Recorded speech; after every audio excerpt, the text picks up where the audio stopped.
On a little island not so far away, just over the horizon, where the sun meets with the sea, a child was born. And this child was me. My family was pretty normal, my parents and me. Later, after 3 years, my sister was born. And I was cool, though I made her cry a lot. Well, actually, she cried a lot. I was always really quiet, or at least that's what I think so. After I was born, we moved into three different places. Finally, staying in an apartment where I lived for a long time, every day after school I would go down to the parking lot and ride bike or play ball with my friends.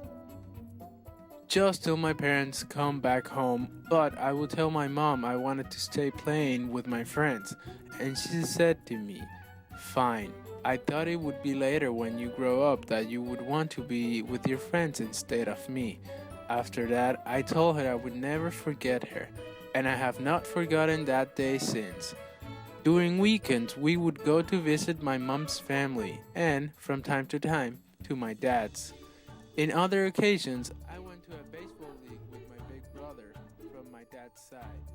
After practicing baseball, we would go back home and play video games. During long weekends, we would go to hotels.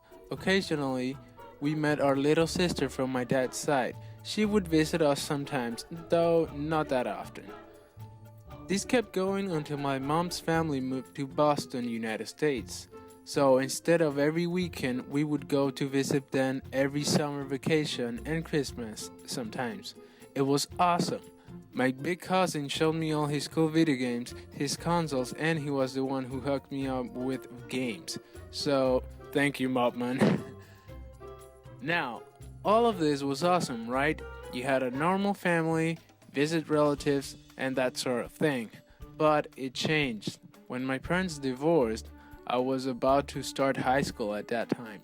Thankfully, my grades didn't suffer that big of a drop, but I was still sad. Me and my sister had to stay with our dad until adults resolved their differences. We were not allowed to see our mother back then.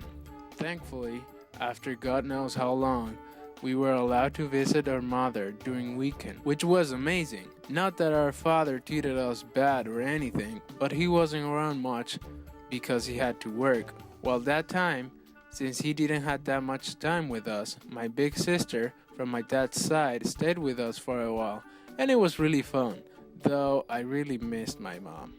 Eventually, we moved with a mother, and things kept going really good from there on. I played video games for hours. My time in school was good. I made a bunch of friends, problematic but really good friends. High school was alright. I didn't have all those problems that other people had when they go to high school.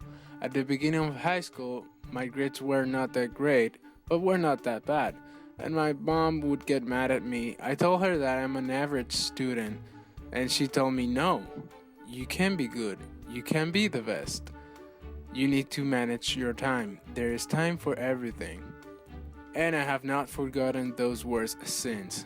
My last 2 years in high school were cool. My grades went flying. I was one of the top students. I also got to hang out with the smartest girl in the class to do projects and that sort of stuff. We would do everything together. She, to this day, is a special person for me. After graduating, I didn't know what I was going to study. So I just said, let's go get a scholarship and study business administration. So I did. I got half a scholarship and went to university for a year. During that time, I decided that I wanted to study graphics design. So I joined sort of a technical school and learned pretty interesting stuff about the industry. I also decided to take advantage of my time. During the morning, I would go to the university. Noon, I would go to graphics design, and at night, I would learn French from 8 a.m. to 9 p.m. It was hard, but really satisfactory. But I only got to do that for 1 year. There was this time that I was driving back home, stuck in traffic jam, listening to the radio, and comes in the news that the government is giving scholarship to study Chinese in Taiwan. As they were saying the requirements to the scholarship, I was just saying, I got that, I got that, I got that. and I said at last that I would be the perfect candidate. After a few days, my mom told me that I must apply to that scholarship. This is a great opportunity. And with help from both my parents, I applied and got on a scholarship to study Chinese to Taiwan. Before leaving, I told my best friend that I would make video every day. Before leaving, I told my best friend that I would make a video every day, the day I stepped in that plane. So, I did. In Taiwan, I met a lot of wonderful people. The 28 Dominicans that came with me and also many others. The Chinese classes were interesting as hell. The culture, going to places, traveling, it was like opening my brain and put all those stuff in. All those adventures I recorded and uploaded so my family can see them. After the year of Chinese went by, I said that 1 year is not enough. So I decided to stay 1 more year studying and then go to study graphics design and media editing. The daily videos had gotten stuck with me ever since, and I plan on keep on doing them and improving, trying new things.